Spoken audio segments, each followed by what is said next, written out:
هشتمين سورة القرآن ومراحل أنفالش بهشت قناغات يعني كرت يعني تواو ويستي تواوي أم ظلمة لقرآن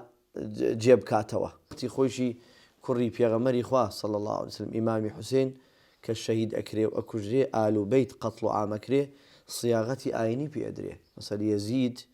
وعلماء وكاتوا مثلا ناوي أنن أمانة هالقراوة ملكش نبون برامبر ياسا وأما بوش شوازا يعني أم بابة نامونيا صدام حسينش بهمان شوا سورتي كي بيروزي قرآني هناك سورتي هشتمي قرآن سيكا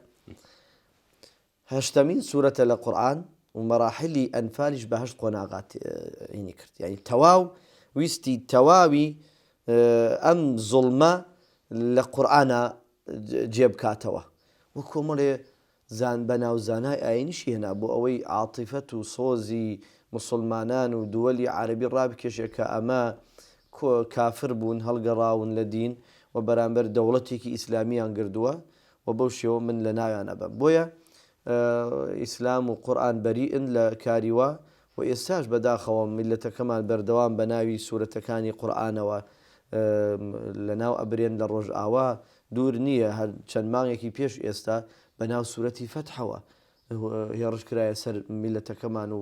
وڵاتی کوردەواری لە ڕۆژ ئاوا